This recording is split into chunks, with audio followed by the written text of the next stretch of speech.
ہمارے ماناز قانون اور وکیل ہمارے doctor Babar Awan sahab, leader of the opposition senate میں جناب شبلی فراز صاحب، اور بحیثیت اپوزیشن لیڈر میں خود یہاں پہ موجود ہوں۔ خواتین و حضرات، آج کی پریس کانفرنس بڑی ہم لوگ مختصراً اور ٹو دا پوائنٹ بات کریں گے۔ ہماری چیف جسٹس آف پاکستان جناب یحییٰ افریدی صاحب کے ساتھ آج ملاقات تھی، اور یہ ملاقات کا پس منظر آپ کو میں پیش کرنا چاہتا ہوں کہ پچھلی جیل ٹرائل کے دوران وزیر اعظم عمران خان صاحب سے میں نے خود بات کی، کیونکہ مجھے چیف جسٹس آف پاکستان صاحب کے دفتر سے کال آئی کہ وہ ہمارے ڈیلیگیشن سے، اپوزیشن کے ممبران سے بات چیت کرنا چاہ رہے تھے ڈیلیگیشن سے، اور وزیر اعظم عمران خان صاحب سے 3 بار میں نے ان کی اجازت پوچھی کہ جی آپ اجازت دیتے ہیں، اور انہوں نے خود بات کی، اور اتفاق سے میرے ساتھ اس دن بیرسٹر علی ظفر صاحب بھی موجود تھے اور سینیٹر شبلی فراز صاحب بھی موجود تھے، اور انہوں نے بالکل کہا، اور جس وقت میں جا رہا تھا تو میں نے پھر ان سے اجازت لی، میں نے کہا جی آپ کی اجازت ہے، انہوں نے کہا بالکل ملے، اور اپنا موقف جو ہے وہ ضرور دیجیے گا، اور بلکہ سلمان اکرم راجہ صاحب کا انہوں نے نام لے کے کہا کہ ان سے ملٹری کورٹس کے حوالے سے بھی ضرور بات کیجیے گا۔ اس کے ساتھ ساتھ خواتین و حضرات، جو آج کی میٹنگ کا آج جو پوائنٹس وہاں پہ رکھے گئے چیف جسٹس آف پاکستان صاحب کے ساتھ، سب سے پہلے ہم نے کہا کہ وزیر اعظم عمران خان صاحب اور بشریٰ بی بی صاحبہ کے جو کیسز کی ڈیٹس ہیں، وہ ہمارے یہاں پہ ماناز قانون ساز یہاں ہمارے وکلاء حضرات بیٹھے ہیں، ان کی علم میں بھی نہیں ہوتا، اور وہ ڈیٹس جو ہیں وہ ان کی چینج ہو جاتی ہیں، ان کی سماعت کی ڈیٹس جو کیسز کی ہیں وہ چینج ہو جاتی ہیں۔ اس کے ساتھ ساتھ ہماری بشریٰ بی بی صاحبہ کا اور وزیر اعظم عمران خان صاحب سے ہماری رسائی اور میٹنگ کی ڈیٹس جو کورٹ آرڈرز میں دی ہوتی ہیں، لوگوں نے کورٹ آرڈرز اٹھائے ہوتے ہیں، وہ نہیں الاؤ کرتے جیل اتھارٹیز۔ اس کے ساتھ ساتھ وکلاء کو، جو کہ ایک پریویلیج ہوتا ہے، آپ کا لائر کلائنٹ کا پریویلیج ہوتا ہے، وہ الاؤ نہیں کیا جاتا، وکلاء کو دور رکھا جاتا ہے اپنے کلائنٹ سے، وزیر اعظم عمران خان صاحب سے دور رکھا جاتا ہے، بشریٰ بی بی صاحبہ سے۔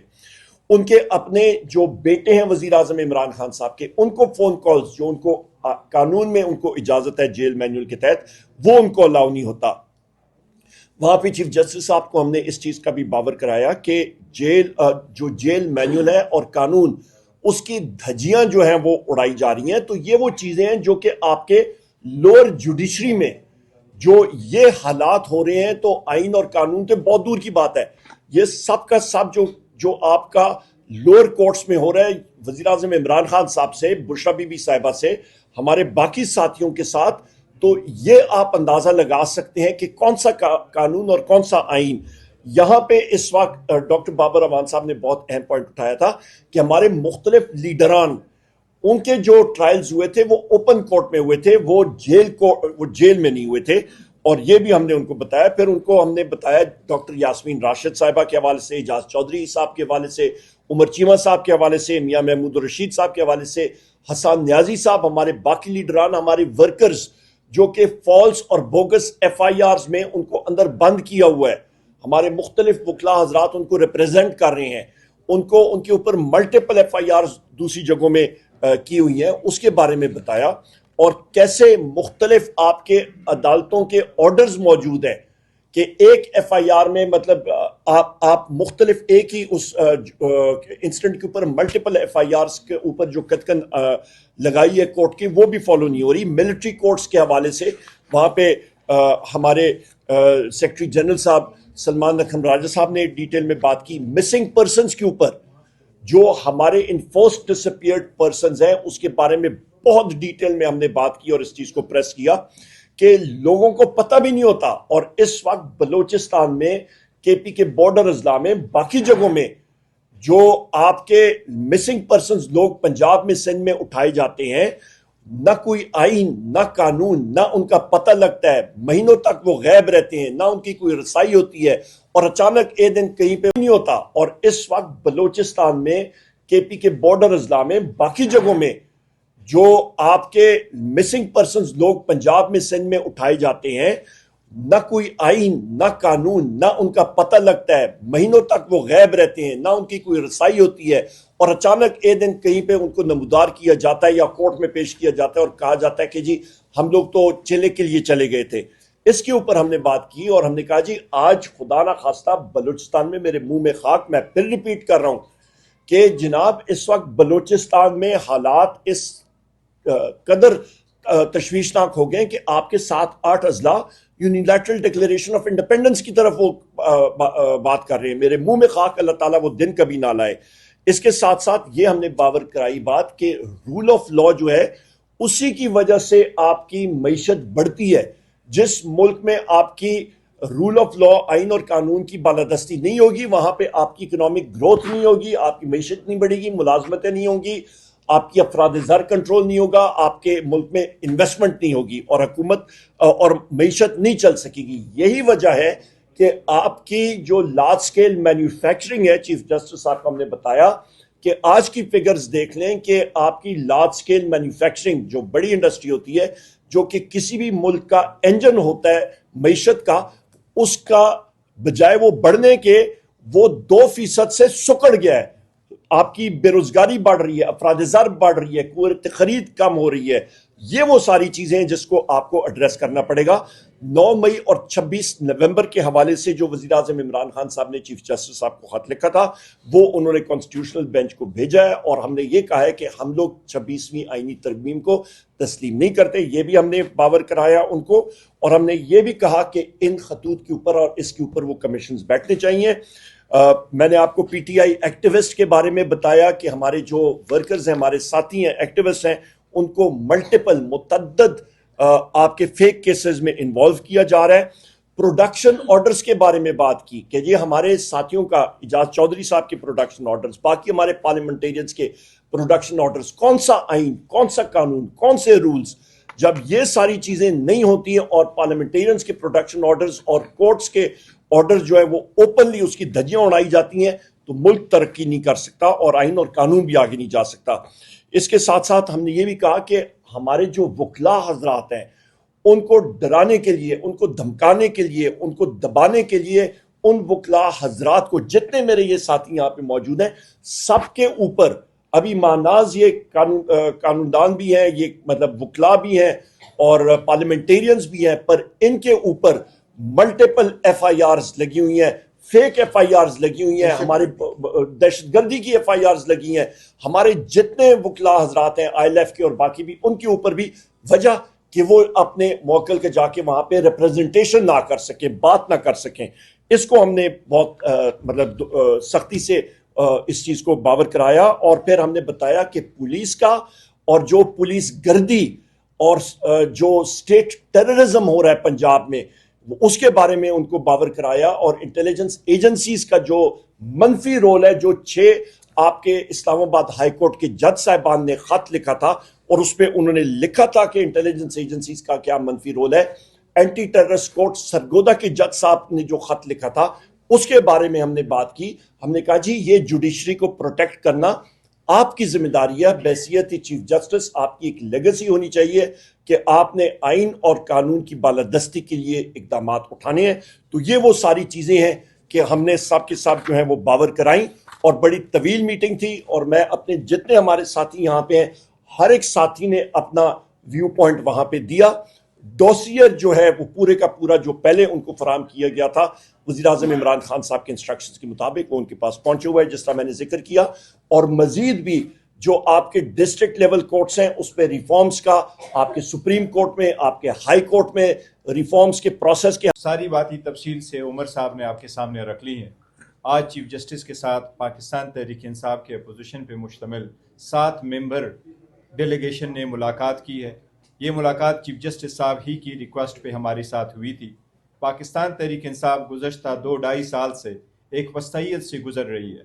چیف جسٹس صاحب نے نیشنل جوڈیشل پالیسی کمیٹی کی میٹنگ کے سلسلے میں ہم سے ایک ایجنڈا شیئر کیا تھا اور 10 پوائنٹس پہ انہوں نے تجاویز مانگی تھی. ہم نے ان کو یہ باور کرایا کہ ہم آپ کو اپنے طرف سے تجاویز دیں گے, لیکن اس وقت ایگزسٹنگ سٹرکچر میں رہتے ہوئے ہم آپ کے سامنے اپنے وہ تجاوزات بھی رکھنا چاہتے ہیں جس کی وجہ سے ہم آپ کے سامنے یہ لے کے آئیں کہ پاکستان تحریک انصاف کے ورکر سپورٹر خاص کر خان صاحب اور بی بی ایک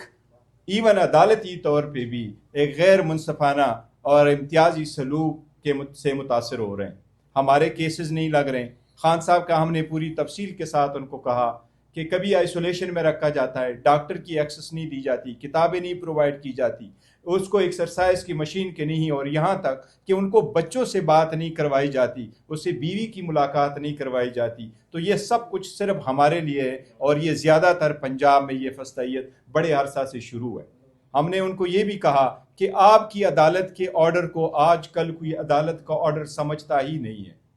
آپ نے جتنے آرڈر کر لیے, چاہے وہ پاکستان تحریک انصاف کے MNA کا نوٹیفیکیشن تھا PTI میں, چاہے وہ ریزرو سیٹوں کا تھا, چاہے وہ سینٹ کے الیکشن کا ہے, وہ سارے ابھی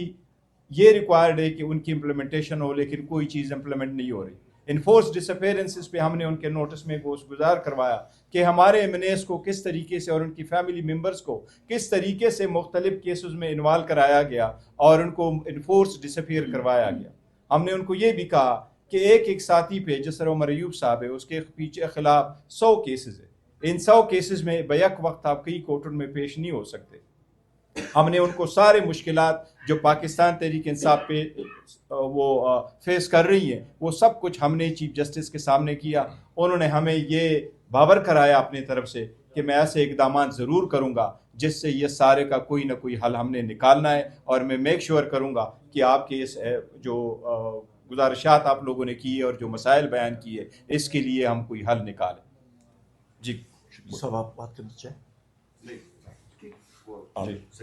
کوشچن جنرل صاحب آپ ادھر آ جائیں. آئین اور قانون جو ہیں وہ ختم ہو چکے ہیں. کتاب میں تو لکھے ہوئے ہیں, کتاب ہے آئین پاکستان, مختلف قوانین ہیں, لیکن ایک سیکشن 144 144 لگا دیتا ہے ڈپٹی کمشنر. تو آپ کے جو بنیادی حقوق ہیں, آرٹیکل 15 کہتا ہے کہ آپ سڑک پہ چل سکتے ہیں, آرٹیکل 17 کہتا ہے کہ آپ اکٹھے ہو سکتے ہیں, یہ آپ کا بنیادی حق ہے, آرٹیکل 19 کہتا ہے آپ آواز بلند کر سکتے ہیں. ان تمام حقوق کو جرم بنا دیا جاتا ہے. تو اس وقت یہ صورتحال ہے کہ عدلیہ اگر یہ سب کچھ ہونے دیتی ہے تو وہ اس میں شریک بن جاتی ہے. تو ہم نے بڑے واشگاف الفاظ میں کہا کہ ملک میں اس وقت عملاً آئین اور قانون نہیں ہیں, اور یہ عدلیہ پہ اب ذمہ داری آتی ہے کہ وہ ایسے احکامات جاری کرے کہ آئین اور قانون کی بالادستی ہو. یہ نہ ہو کہ ایک شخص جو بات کرتا ہے اس کے اوپر 100 مقدمے بن جائیں ملک کے ہر گوشے میں, کہ وہ تمام عمر ایک عدالت سے دوسری عدالت بھاگے, کہیں سے اس کو ریلیف ملے, بیل مل جائے تو 4 اور مقدموں میں اس کو گرفتار کر لیا جائے. اس وقت پورے نظام عدل کو ایک اعلی جرم بنا دیا گیا ہے. جب تک ہم اس کا تدارک نہیں کرتے, اور یہ سپریم کورٹ ہی نے کرنا ہے, سپریم کورٹ کو وہ فیصلے کرنے ہوں گے جہاں لوگوں کو گرفتاری سے بچایا جائے, بار بار کی گرفتاری سے بچایا جائے, جہاں ایک شخص پہ اگر 100 مقدمے بن رہے ہیں تو عدالت دیکھے اور پوچھے کہ یہ کیا ہو رہا ہے, کیا اس شخص کو ایک نشانہ بنایا جا رہا ہے اس کے سیاسی خیالات کی وجہ سے, اس کی سیاسی پوزیشن کی وجہ سے. تو اس وقت ہمارے سامنے یہ ایک سر عام نظام عدل کو استعمال کیا جا رہا ہے ایک اعلی کار کے طور سے. اگر عدلیہ اس میں مداخلت نہیں کرتی تو پھر پاکستان کی عوام بالکل اپنے ہاتھ میں لینے پہ مجبور ہیں تمام معاملات کو. اسی لیے ہم پھر سیاسی جد و جہد کی جانب بڑھتے ہیں. سیاسی جد و جہد ہمیں واحد راستہ نظر آتی ہے, کیونکہ عدالتوں سے ہمیں اب تک وہ ریلیف نہیں ملی جو ہم سمجھتے ہیں ہمیں ملنی چاہیے. عمران خان کو وہ ریلیف نہیں ملی. ہم یہ باشگاف الفاظ میں بات کر کے آئے ہیں کہ یہ آپ پہ لازم ہے کہ آپ آئین اور قانون کو عملاً اس ملک میں نافذ کریں. اگر یہ نہیں ہوتا تو پھر پاکستان کس طرف جاتا ہے. عمر ایوب صاحب نے بتایا آپ کو معیشت کی کیا صورتحال ہے, ہمارے سامنے ہے کہ لوگوں پہ ظلم کیسے ٹوٹ رہے ہیں. ایک شخص غائب ہو جاتا ہے, اغواکاری کی بنیاد پہ قانون سازی بھی ہو رہی ہے. 26ویں آئینی ترمیم جس طریقے سے ہوئی, یہ بھی ہم نے کہا کہ ہمیں 26ویں آئینی ترمیم کے متن پہ بھی اعتراض ہے, اور جس طریقے سے یہ کی گئی, جس طرح لوگوں کو پارلیمنٹیرینز کو اغوا کیا گیا, وہ ہم سب کے سامنے ہے. تو یہ پورا ماحول ایسا ہے جو کسی سے ڈھکا چھپا نہیں ہے, اور چیف جسٹس صاحب سے بھی ڈھکا چھپا نہیں ہے. ہم آج بڑے واضح الفاظ میں یہ بات ان کے سامنے رکھ کر آئے ہیں. اب ہم دیکھیں گے کہ کیا عمل ہوتا ہے, کس طرح اس صورتحال کو بہتر بنایا جاتا ہے. ایک منٹ تھوڑا سا چیف جسٹس صاحب کو کہ عدلیہ کا آپ پہلے اپنا گھر ذرا ٹھیک کریں. ایک جگ ہسائی بنی ہوئی ہے قوم ساری, جس ملک میں خود منصف جو ہے وہ انصاف کے طلبگار ہوں, تو پھر آپ نظام عدل اور پھر کس چیز کے آپ پیٹر فیملیس ہیں. Peter families father of the judiciary ہوتا ہے. تو اس لیے اگر جو 5 ججز سپریم کورٹ کے بھی ایک چیز بار بار لکھ رہے ہیں کہ پہلے 26ویں ترمیم کا جو ہے فیصلہ کیجئے گا, اس وقت تک آپ کورٹ